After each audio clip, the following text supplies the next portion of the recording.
Hi, everyone, and welcome to the Anika Apple podcast. This is our divine guidance episode for the month of September 2025.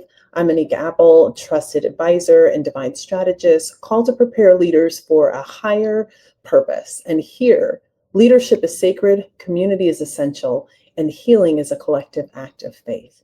I'm so glad that you are joining me today to go through this month's divine guidance episode because there is a lot for us to talk about.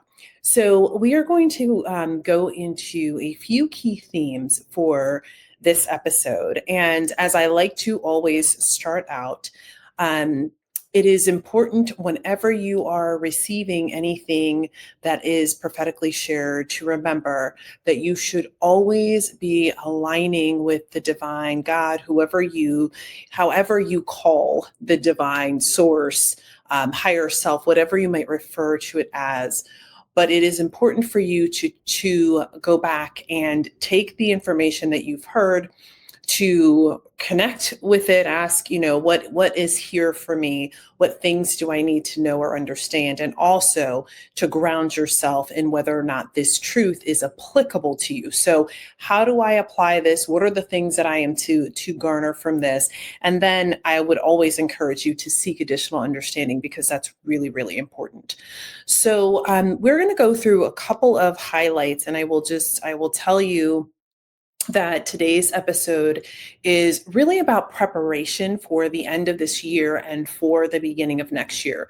Now, there are lots of things that, we have already foreshadowed. Typically, from a prophetic standpoint, I usually see things about a year and a half to, 3 years down the road. So I definitely have typically a longer vantage point. However, I would say I have noticed, and I don't know what your express experience has been, but there's been a lot happening in rapid succession. It's almost like I'm having a conversation with God and I'm seeing it just happen right before me. It's happening very quickly.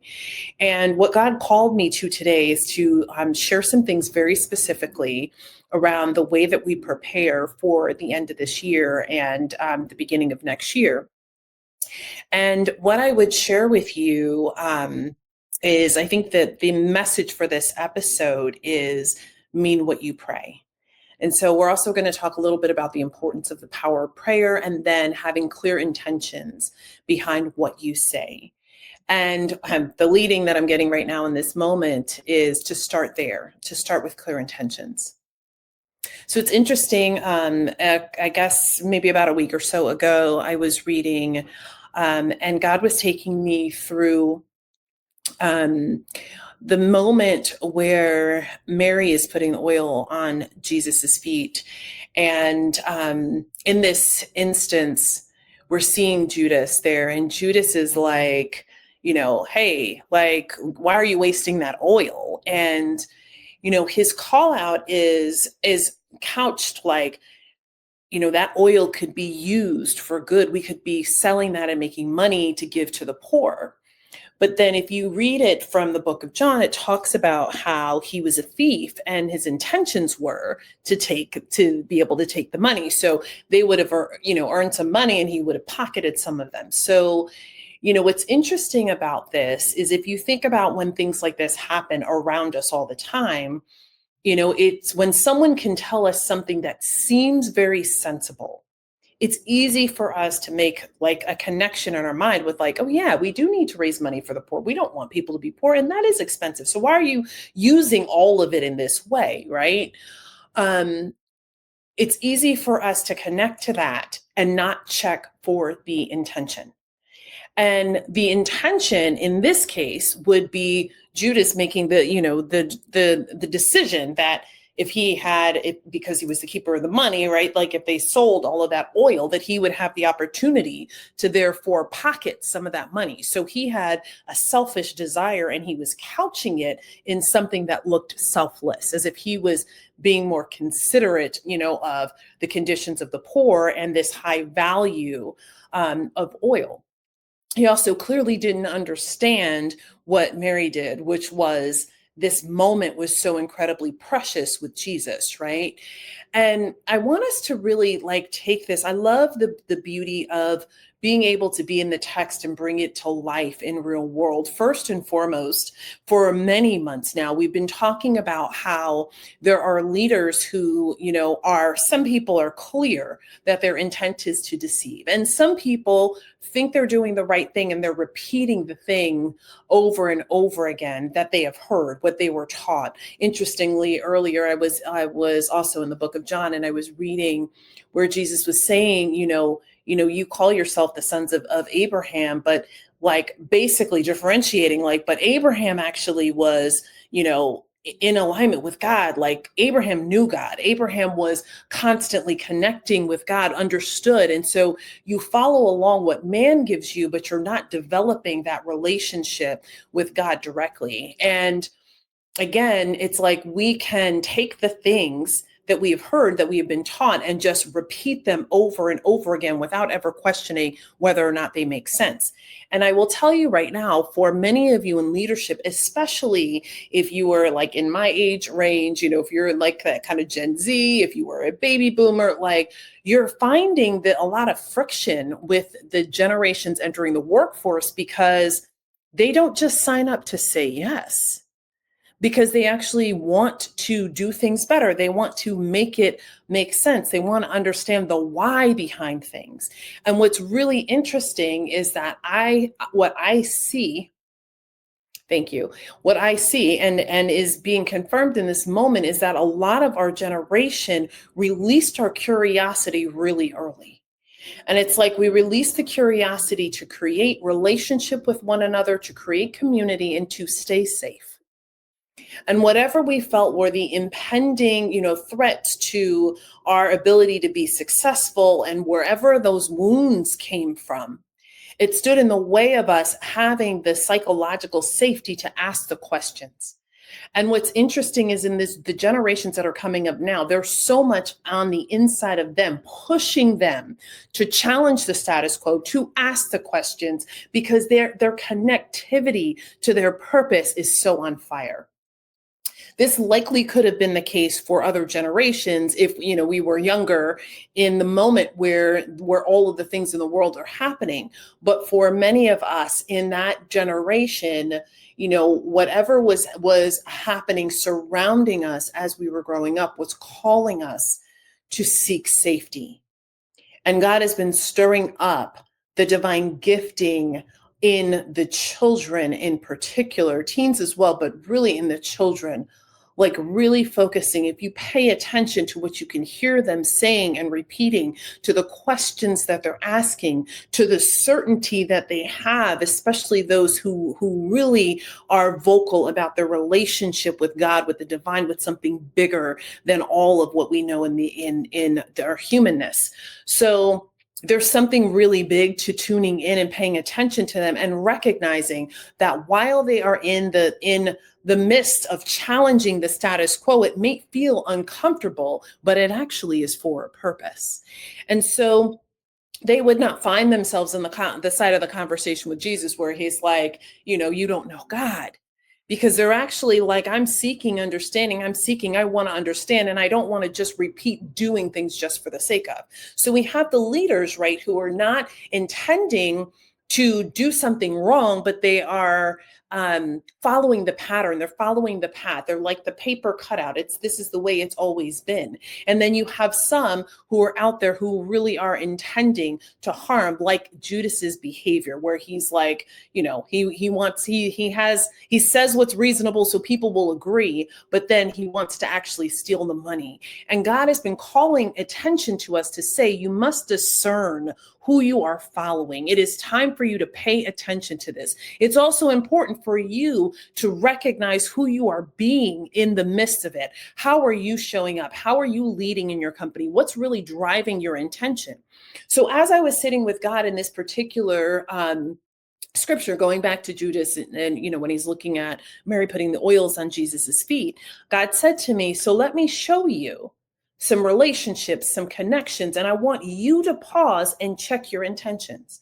Now, this was interesting because where God took me was not about not having good intentions, but it was about doubling down, like looking at what's the next level of intention beyond where you are right now. So for example, if you're going to go provide just some help, so like from a place of generosity to someone, underneath it, is it because there's a pure generosity of spirit, or is there something actually that you want in return? A lot of times we're not aware of that, right? It's like, oh, I'm going to help this person. I'm going to contribute in all of these ways. And I'm hoping that there's something that comes out of it, right? I was having a conversation with a really close friend of mine a few days ago. And for a really, really long time, they're one of the most generous people I've ever come across in my lifetime. I mean, like, really would give you the shirt off their back, drive for, hours to pick you up, like that kind of like good person. And as we were having the conversation, they were just talking about some situations where they felt really hurt and disappointed by people in their lives, which sensibly so, because she is the go-to person, right? Where so many people have always depended on her. And I said to her, as I'm listening and I'm reflecting, because I can I can identify with some of it, because it's also a lot of what my experience has been too. But I was like, if you pause for a second, just ask yourself, like, what is the true intention that you had underneath it? Was there an intention that, like, I'm doing all these things and hopefully I'll be seen, or someone will show up for me in this way, or someone will do something for me? And that's the dynamic that is important for us to recognize in this moment. Sometimes we think, well, my intentions are pure and that's enough. But actually what God was calling me to is, what's the truth of the intention? Even if it's pure, it's fine, but is it a stated intention? So what we are called to recognize is that when we're moving in collaboration with people, our work can be to say, like, here we are, we have some intention around, collaborating together. And here's what I hope to get out of it. There is no room, I hear you, no room for us to be creating relationship, creating connection, commitment, building, businesses and organizations, communities, all of these things, without saying explicitly what we want, what we desire to come out of it. We have created so many problems for ourselves. I see this a lot in love relationships, or maybe that's just maybe that's not you, but like where things get misconstrued because people just simply are not clear about exactly what they want. They're not comfortable to say, what I really desire from this is that it looks like XYZ, that it looks like this kind of relationship. And what God is saying is that in this season for us, it is time for us to get comfortable saying, yes, I'm going to do this, and here is what I want to come out of it. Or I am giving from this place because I have the ability to give, and here are my intentions. So it's really important for us to recognize that the intentions matter. And here is how it ties into the next theme, which is mean what you pray. So what God is saying to us is that it's important for us to recognize that the words that we say, the prayers, are declarations, that we are asking for clarity, we are declaring things, we are asking for certain, things to come that are going to create ease or opportunity, or, perhaps building something new. And God is saying, but they ask for these things, but they don't have any idea of what they must trade for it. Meaning, what might you have to surrender? What might you have to give up? We ask for these things, and in so many cases, we're not willing to do the work for the preparation. And, I want you to understand, I'm using the trade and the work as really light words, because what trading might be is I have to decide that I'm going to let go of this scarcity mentality that I've held onto. If I want to win the $1 billion lottery, I've got to let go of that and recondition myself to know that it's safe for me to be abundant, to receive that which God has pulled out for me. right? I might have to open myself up to a new model of how I work, or invite other people into the structure that I have that may not feel natural to me, but it's the opportunity for me to be able to grow, right? We desire expansion and whatever those other things are that are of value to you. And in order to have that, you have to create the space for it to be so. So God is saying, like, when you're praying for whatever it is that you are desiring to have in this life, even if it is peace, mean it. So you're like, okay, what do you mean? Like, it's peace. Of course, we want peace. But do you really? Because if what you do after you walk away from the prayer is get wrapped up in the gossip and the shenanigans of what's going on in the world, then are you really seeking peace? Are you really desiring peace if what you rally around is the destruction? Are you really seeking peace if what you are engulfed in is the messiness, or even watching other people be messy with each other, right? Is that really peace? Because even if you're not partaking in it, your observation of it is still keeping you in a cycle of things that are not grounded in peace. Mean what you pray.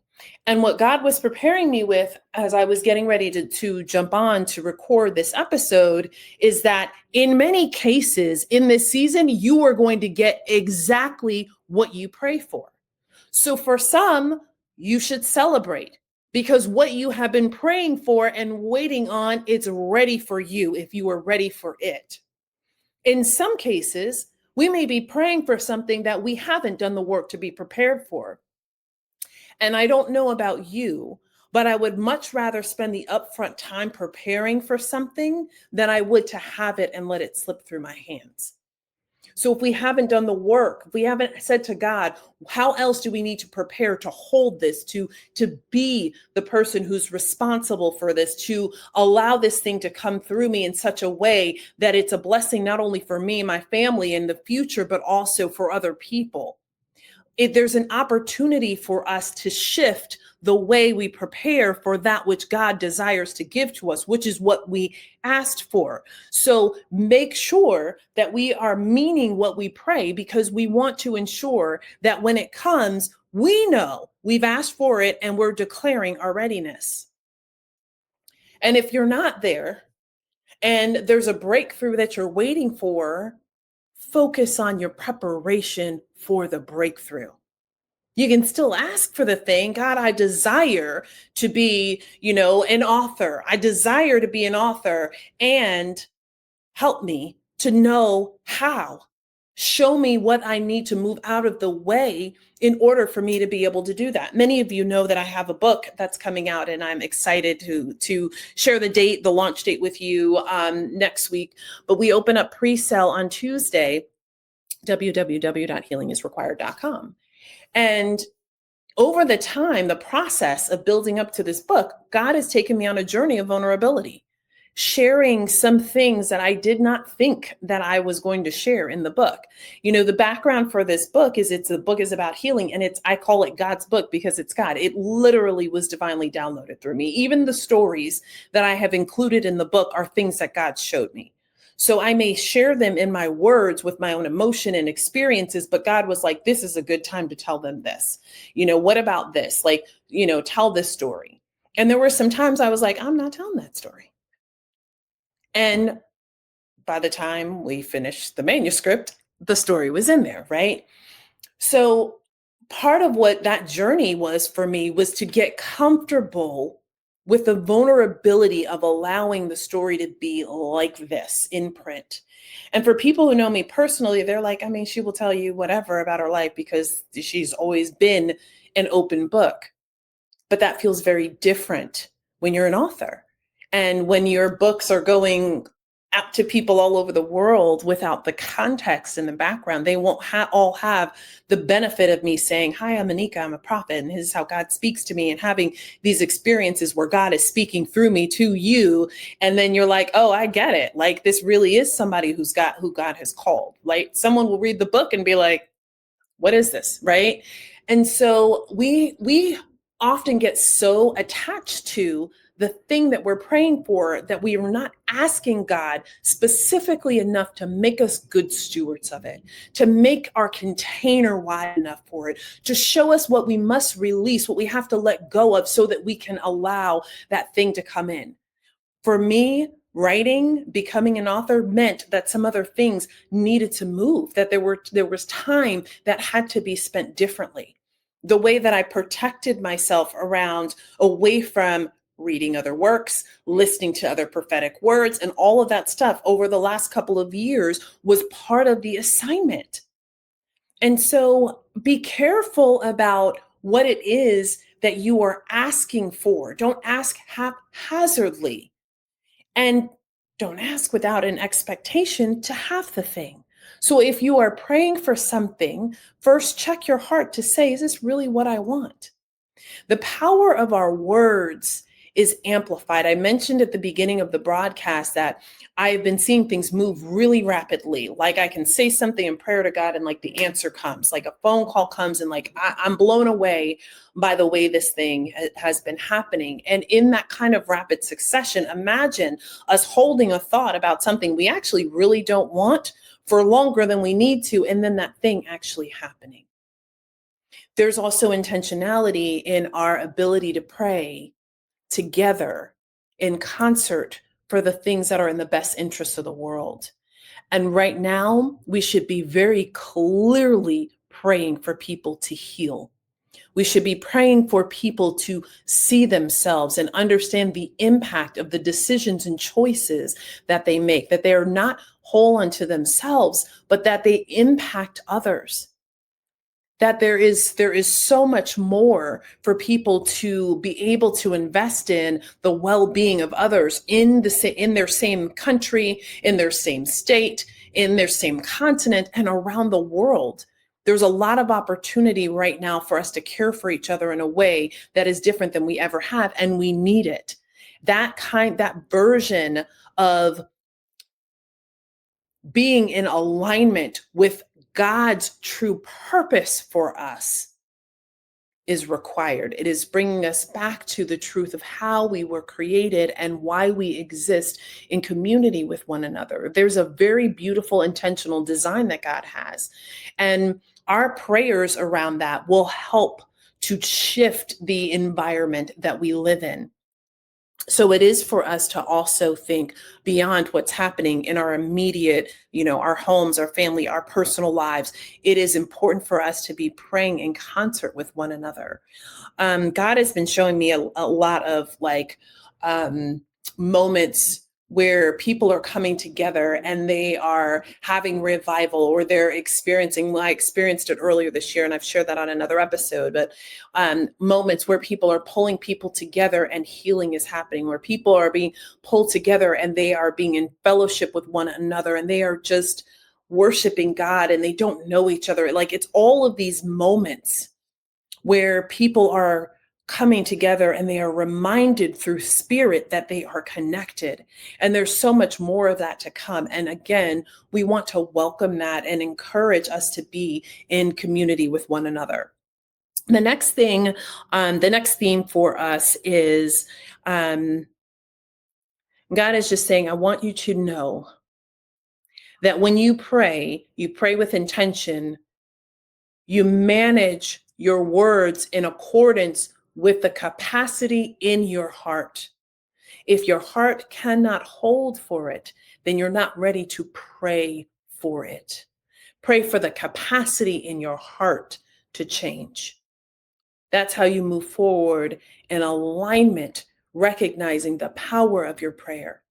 Many of you pray and you do not really desire the words that are coming out of your mouth because you don't want to deal with the hardship of what it feels like to release the things that are required. But you cannot keep putting things in the same basket, especially when there's fruit rotting at the bottom. You need to clear out the container so what's new is not tainted by what was old. And in so many cases, you want to hold on to what already was as you ask for what you desire. I have the capacity to do either. But for sure, you will not be satisfied if I allow you to have the beautiful blessing that I'm holding for you, and we place it on top of what you know already desires to be discarded. The last part for today is the year-end push and prep for next year. So what are the things that you need to be focused on through the end of the year? We've talked about a couple, the intentions, to be really clear about what we mean when we pray, to understand the power of prayer, like have an expectation that things are going to come. The other things are that when you think about your frame up for the end of this year, your focus needs to be on tying up loose ends. Go back, thank you, God, to the things that you have opened, that you have not completed, and identify how you bring them to finality. There should not be a lot of things holding on into next year. The other thing that God was showing me is like, in businesses, we have like year-end processes, right? So it's like we go through reviews and we look at budgets and all of those things. What are your measurements for next year? How are you measuring your performance for this year? What are the things that you know that you need to be in a good position with in order to start off next year like ready to go? God is going to call many of us to rest at the end of this year, many of us. And what I'm seeing right now is I see people, a heavy amount of people taking rest in October into November, a lot of people resting in November. And then December we know is typical time. But God is saying, I'm calling them to rest, which means this may not be something that you have planned or something that is expected by you. And so as you're thinking, as you sit here in the beginning of September, it's an opportunity for you to take inventory of all that is happening in your life through the end of the year, and to begin to tie up those loose ends and to identify the things that are the priorities for you that need to be finished so that they are ready for next year. What would it look like if there was a shutdown in your business, in your home, in your community? Like, what would it look like if you could not easily get to the things that you would, that you normally would, to be able to finish the work that you start for that portion of, for the end of the year? So what would be the things that you need to navigate through? So I'm not declaring that there will be this, but you are to operate as if that's what you expect. So your preparation is closing out this year with processes, with the details, with the information that you need to have tucked away in such a way that when you are called away for rest, you can do it with clear conscience. The other thing is, when you're thinking about your planning for next year, expect accelerated timelines for things. Expect limited access for certain things that you often have wide available access to. God is not showing me clearly what that is, but one thing I am seeing is communication.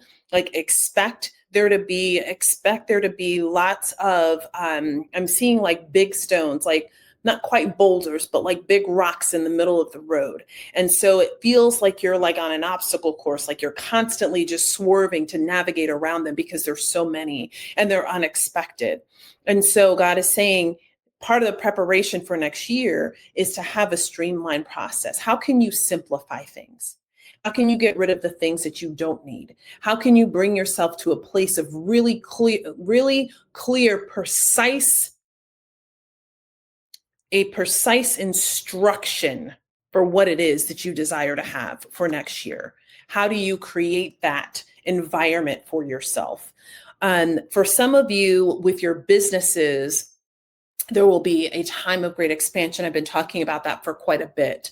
That next year will be it's going to provide a lot of opportunities that are just going to pop up. And the way that you prepare your readiness for that is going to enable you to take advantage of those opportunities. You don't want to miss those opportunities when they come up. You want to be able to say yes. You want to be able to expand. You want to be able to collaborate, because those things are going to bring so much more attention to the work that God is doing in and through you. And the other part of preparing for next year is a lot of shifting. And those shifts will look like businesses closing, industries changing. It will look like, wow, God is showing me so much automation that's like exploding. And I know, you might be like me. I'm like, well, we know this is kind of happening. And God's like, no. And what God is showing me is it's like, it's exploding. It's like, it's this, what I'm seeing is like just this automation, which looks like a lot of robots of different sizes and shapes and forms, but it's just like converging and going in, and it's just, they're like everywhere. So there's a lot of shift happening in that way. And what I am to tell you in this moment is that this is why it's important for you to be sitting with God. Earlier, I mentioned the example of Abraham, right? And how the men were like, we're the sons of Abraham or whatever. And it's like, yes, you are, but you're following just what he did. And, it is for us to understand that we are in a different time, that we are not in the times that have been in the past, that we cannot do exactly what other people did in the past because they weren't facing what we're facing today. And we're in a different time. It's time for us to honor and recognize it. And more than anything, the relationship that we need to be cultivating the most is our relationship with God. Next to that, it's our relationship with ourselves, knowing who you are and your values, what you stand for, and making sure that those things are so incredibly clear to the people around you, especially if you are in leadership or you run a business. You cannot go into next year without clarity about your values and without ensuring that those values are truly showing up in the way that you operate your business and you run your life. There shouldn't be differentiation. There shouldn't be this version of you that people at home are like, oh, they're this way, but people at work are like, oh, they're this way. It needs to be in true and genuine alignment. So your preparation for next year, it starts now. Your preparation for your year-end push, it starts now. Tie up the loose ends, spend some time envisioning what it is that you want to have in 2026. Ask God the important questions. What am I not seeing? How might I position myself better to receive that which you want to pour out to me as I move into next year? What are the things that I haven't identified for my 2026 plan that you are saying are important to you? What are the things that are up ahead around the corner that I may not be privy to or have not seen, but now I am ready to be able to receive? What are the things that you now want me to know because I've been making this progress, this growth, etc.? And my favorite is always going to be God, show me. So what do I not know about myself? Am I not recognizing about my business? I've been sitting with God to say, show me the holes in the boat. And God has been showing me the holes in the boat. It's not always a pleasant experience, right? But the reality is I would rather identify those things than have them taint an experience that a customer, a client, or a colleague has with how I run my business. And so we ask for these things in advance so that we can be prepared. And that's what God is delivering to us. So God, we thank you for today, for the divine insight and guidance to give us. So again, to recap, be clear about your intentions. And that's not just the way that you say things, but also what you mean, what is your desire underneath it, and begin to have the practice of saying those things out loud. So there is no question. There would have been no question, in the balance of the disciples, if Judas was like, yeah, and I'm planning to take the money, right? Like they wouldn't have co-signed with that. So, and think about it this way. If people are clear about what their intentions are and they're stating them, guess what won't be confusing? Now we can clearly see when people are uncomfortable sharing the intentions behind it because we know there's something else there. Mean what you pray, recognize the importance of the power of prayer, how we benefit when we are in prayer together, when we are combining our prayers together. And so think about what that means for you in your life. Make sure you're focused in this year-end push on closing out the things, tying up the loose ends, closing out this year strong, and then also sitting with God for your guidance for next year. I wish you many peace and blessings and have an enjoyable month of September. Don't forget to check out the book at www.healingisrequired.com. We pre-sell starting on Monday. And if you'd like to know more about the work that I do, you can visit my website at anikaapple.com. I wish you peace and blessings, and I'll see you next week on the next episode of the Anika Apple podcast.